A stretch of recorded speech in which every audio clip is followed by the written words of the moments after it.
Good morning, lovely people.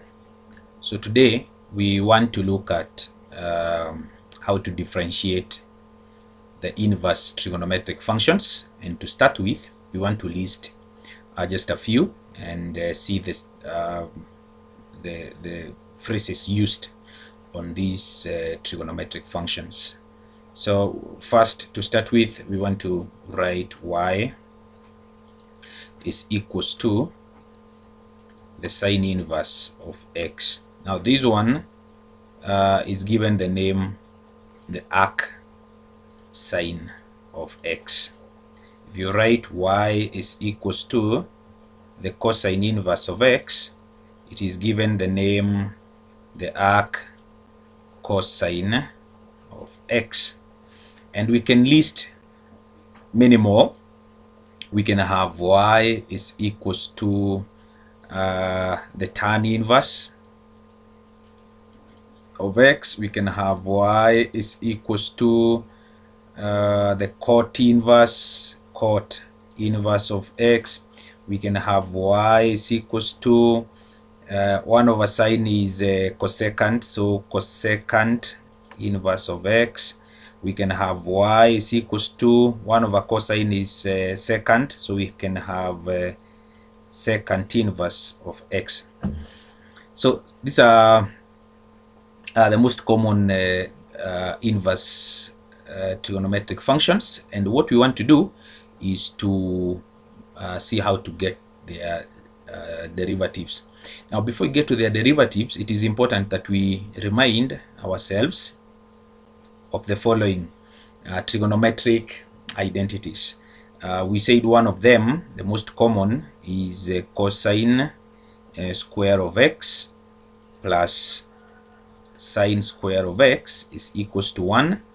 And we also said that you can divide throughout by cosine, so that you get 1 plus tan inverse, tan square of x is equals to the sec square of x. You can divide through by sine, and you do that. When you do that, you will get cot square of x plus 1 is equals to cosecant square of x. Now here you can do a few other things. You can make cosine the subject in the first one, and when you make cosine the subject in the first one, or even the sine the subject in the first one, then you will have many more other properties that we can use. So let me just pick one example, and we differentiate this one. So example, so find dy over dx given that y is equals to the sine inverse of x. Now the first thing that we do is to write this equation, this function, without the inverse. So if you do that, you're going to have you bring sine to the other side, so that it becomes the sine of y is equals to x, is the same, yeah. And then from here we get the derivative. Now this one is now a form of implicit function. We all know how an implicit function looks like. So if I want to get the derivative, is to do find derivative on both sides. So this is going to be a derivative with respect to x of the sine of y is equals to just a minute, is equals to x. Now derivative of sine of y is cosine of y, but because of y, we know how to get the derivative of implicit function. When y is involved, we must multiply by dy over dx. The other side, you're going to have the derivative of x with respect to x, which gives you 1. So making dy the subject, you get dy over dx is equals to 1 over the cosine of y. Now we want derivative with respect to x, so we do not expect to have y on this side. So this one is the same as having 1 divided by cosine of y is what? What is cosine of y? Now this is where now we invoke the properties, so that we can have from the properties, we know that this is from the properties, from the properties we know that cosine square of theta, I'm using theta here, is the same as 1 minus the sine square of theta.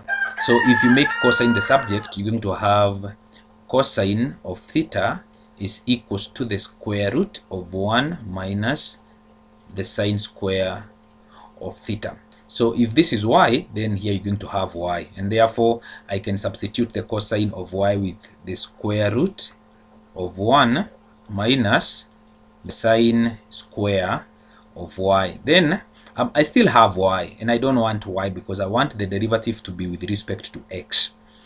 So how do I bring in x here? Now I go back. If you look at what we have written up here, is that sine of y is equals to x, meaning sine square of y is going to be x squared. So I want to substitute this one with 1 divided by the square root of 1 minus x squared, and this is the answer that we want. So what I want you to do is I want you to try out y is equals to the cosine. I want you to try out, this is your work to do. I want you to try out y is equals to the arc cosine of x. Get the derivative of this. Arc is the same as y is equals to the cosine inverse of x. Thank you very much.